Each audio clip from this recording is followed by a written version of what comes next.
Coming up towards 6:21 in Trinidad and Tobago. I'm watching some of the video that has been sent as to the possible infraction by Nicholas Paul. And I'm not too, I mean, as I said, I am no expert in this regard, but forgive if it's called a small island mentality that we feel we've always been victimized. But going on the Michelle IE situation where you don't even want to hear what I have to say, I think I'm entitled to the belief that the big countries will always feel they could have their way. And as I said, it's not even Russia you're going up against, because they've identified as a country that is involved in doping, and therefore they are the ROC, the Russian Olympic Committee. But again, I'm not a cycling expert. He could have been legitimately disqualified. He could have legitimately lost the deciding race to the Russian fella, but it just don't feel right, because you're talking about somebody who was easily the fastest in the thing. But let's move on, because we have other things to discuss this morning. It's not just about him, although again, because it just happened, it feels very, very raw at the moment. Well, as the conversation of vaccination in the workplace continues, representatives from the labor movement met with stakeholders in the business community on Tuesday. In a joint statement, the union said that the members from AmCham, the Energy Chamber, the Chamber of Industry and Commerce, and the Manufacturing Association were present at the meeting. Today, we'll get a perspective from the labor movement. We are joined now by Trevor Johnson, Assistant General Secretary of JTUM, the Joint Trade Union Movement, and Joseph Remy, former Trinidad and Tobago Under-19 opening bowler, I should mention, but he's here in his capacity as President of FITUN, the Federation of Independent Trade Unions and NGOs. Good morning, gentlemen. Thank you very much for joining us. We have you via audio this morning for different reasons. You're all on the move and with other issues at play. But good morning to you both. If I could start with you, Mr. Johnson. Was that meeting, would you describe it as productive? Good morning to you. Yes, good morning, Fazeer. Certainly, this meeting that the labor movement had with the various chambers, yes, I would certainly describe it as a very productive meeting, and it was born out of what I think both parties viewed as necessary, given the unprecedented nature of COVID-19 and the issues that have been occurring in the workplace, and the need for us to come to some sort of common understanding as to how we might begin to approach and address some of these situations that we are seeing and hearing occurring in the workplace. So from that perspective, just the mere fact that the various chambers and the labor movement was able to meet, I think, is in itself successful.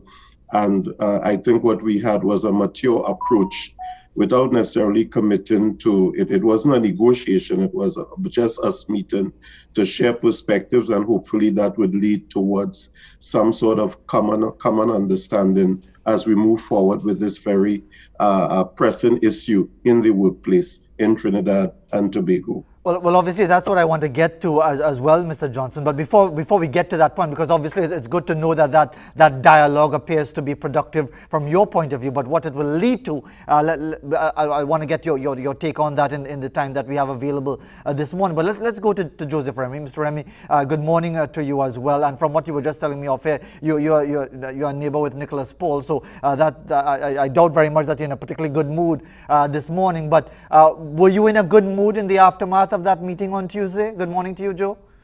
Hi, good morning to you, Faz. Good morning to your listeners. Good morning to Comrade Johnson. Yes, I was in a very good mood coming out of the meeting on Tuesday, because I felt that the labor movement would have displayed a level of leadership that people would not have been accustomed to. We felt it would have been our responsibility to initiate an engagement with the business sector. And it was done against the backdrop that we were seeing quite a number of employers making some bold and uninformed statements in the public space relative to the issue of vaccination in the workplace and the whole issue of health and safety in the face of a pandemic. And we felt that we needed to take the lead. So we wrote to the chambers requesting this meeting, and we had recommended that the Cipriani College of Labor and Cooperative Studies should be used as the facilitative medium to bring about this, what we call it, very important engagement And it was against that backdrop that that meeting was held. It was facilitated by the director of the college with support from his some of his staff there. And we had a very fruitful and productive introductory meeting, because we don't believe that one meeting will bring about the desired resolution for this very sensitive issue for us. This is not an issue that could be resolved like how they resolved the issue with Nicholas Paul, rightfully or wrongfully, and I believe it's wrongfully, in such a short space of time. This is an issue that will impact on people's existence in the workplace for eons going forward. And as such, we believe we needed to start and put a framework in place for the engagement, and then we continue the engagement thereafter. And that was the outcome of the meeting. Put a framework for engagement, and then let us continue the engagement going forward.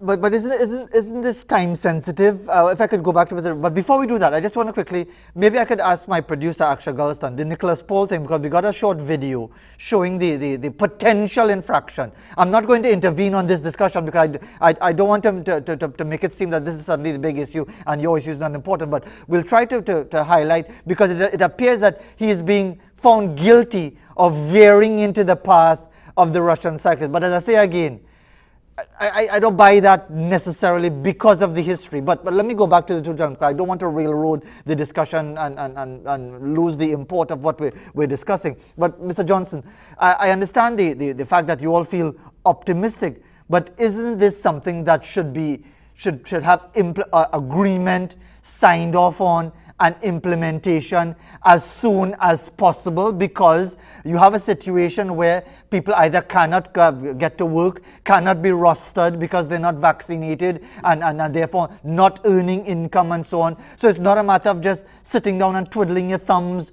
waiting for a resolution, Mr. Johnson? Yes, Fazeer, and I think both parties would have agreed that this is a very urgent situation with a sensitive timeline. But again, because it is such an unprecedented thing, I think the parties have agreed to a mutual respect approach to the views of each other. As you would have mentioned, the issue of vaccinations in the workplace, for example, and the whole topic of compulsory vaccinations. I think what both parties was able to very early agree was that we were not dealing directly with the issue of compulsory vaccinations in the workplace, because that would require some sort of legislative framework, which both parties agree is not there at the moment. So what we are really looking at is, in terms of, for example, the chambers would have been looking at or putting forward on the table for consideration for further discussion. Are there, for example, specific work sites or workplaces where we can discuss protocols that would obtain at those specific work sites? And this is what, as we get into further discussion, we have to look at, because what we are seeing almost on a daily basis would be announcements by various employers coming up with their own rules and their own protocols as to what they expect for how this should obtain in their respective workplaces, including the issue of workers having to pay to be tested frequently if they are not fully vaccinated. And if you just look quickly at the case of, say, a minimum wage or close to minimum wage worker, you could end up with a situation, if that obtains, where almost all of their salary might be spent in the issue of being tested frequently. So it's clearly not a sustainable solution, and that is what we want. We are seeing various announcements, and nobody is consulting each other on these. People are not consulting with the labor movement. Some of the employers, I suppose, are not even getting guidance from the chambers, etc. or so. So that it is a very important, Fazeer, that we meet and attempt to come up with some sort of protocol that would obtain and situate itself in the workplace, because we do have, for a fact, whether we like it or not, there are people out there who simply are either hesitant or do not wish to be vaccinated for whatever reason. And that's a reality, and we have to deal with it. And the situation is not necessary to exclude them from the workplace, but we have to find a protocol that will allow us to coexist. Yeah. Trevor Johnson and Joseph Remy in our discussion this morning. We have to take a quick break, but we'll come back on these two because I really want to get a sense from the two gentlemen. What sort of time frame do they see? Because again, we are late in the game on this. The Labour Minister admitted that when we spoke to him 3 weeks ago. Policy should have been established a long time ago, but now we're trying to catch up even as we're trying to allegedly reopen the economy of Trinidad and Tobago. But it's now time to remind you of the COVID-19 protocols. Wear a mask over the nose and mouth when you go out in public. Keep your distance from others at least 6 feet. Stay home. If you're ill, wash your hands often with soap and water or use an alcohol-based hand sanitizer. Cough into a tissue or into the crook of your elbow. Avoid touching your face. Sanitize those hard surfaces, tabletops, handrails, doorknobs and trolleys as often as possible. We'll be back with our two guests right after the break.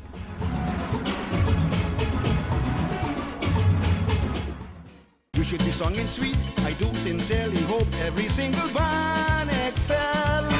I know you're going to have the crowd falling over their feet. 6:35 in Trinidad and Tobago. We hope to be speaking during the course of the morning with the president of the Trinidad and Tobago Cycling Federation following the disqualification in the second race of the quarterfinals against his Russian competitor. That's Nicholas Paul we're talking about. He appeared to win the thing in 2 straight races but was disqualified in the second for what has been interpreted as an infraction impeding the path of the Russian cyclist, and then he lost in the deciding race. He might have lost fair and square in that part of it, I don't know, but again, we'll get to that later on because it's really very upsetting. But congratulations to Jamaica, by the way.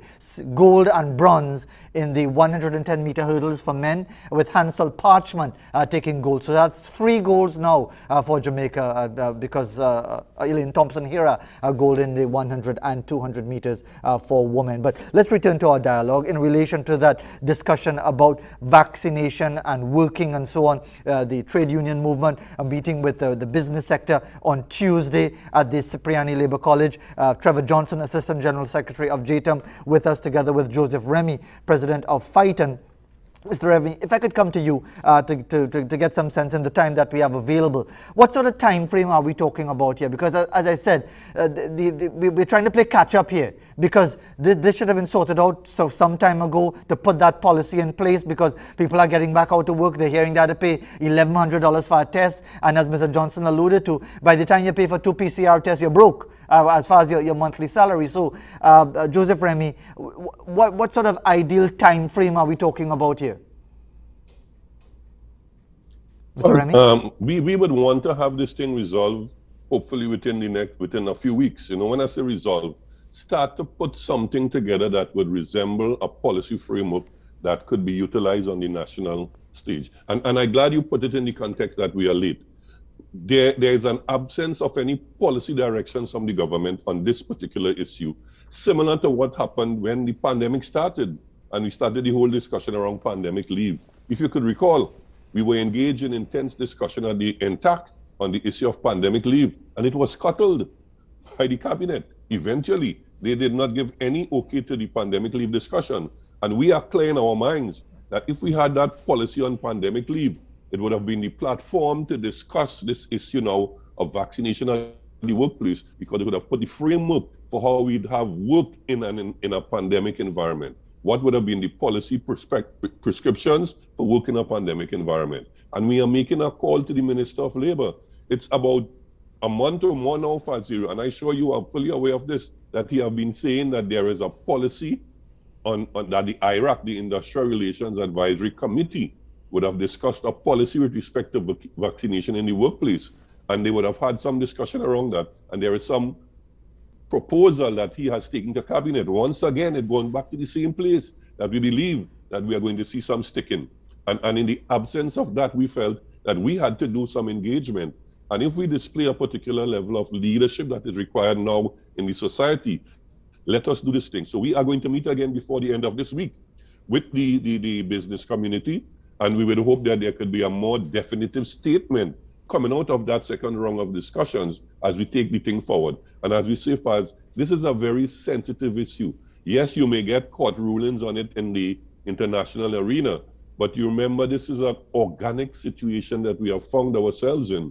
And as the thing unfolds, the whole issue of vaccination and all kind of thing, and we said We are not going to go into the science of the vaccine because that is beyond our remit.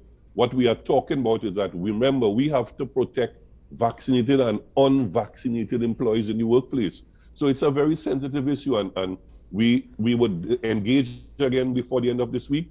We will let the media know where we are. We will let the national community know where we are. And we are hopeful that we will have something that will guide the process going forward so that there would be no intimidation, no fear, no victimization, and we take away the hammer from implementing policies. Because what we are seeing is that from the Prime Minister to some of the other employers, they are using a hammer to force people into a situation of mandatory vaccination in the workplace. And we believe that is wrong on all fronts. It is disingenuous. It is not the appropriate effort.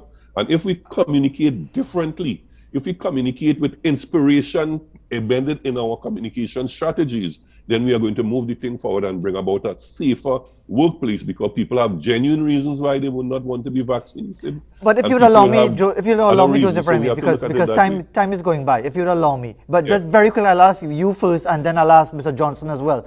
But you said it in a few weeks, but isn't a few weeks leaving too much time for too much indecisiveness and that same potential exploitation that you're talking about, Joseph Remy? Just a quick thought on that. But I want to say first, we are going to meet before the end of this week, and we are hopeful that there is going to be some definitive statement coming out of our second rounds of discussion on what we believe are some win-win situations that we have discovered. We have some common views on some issues, and we need to arrive at those things before we go public.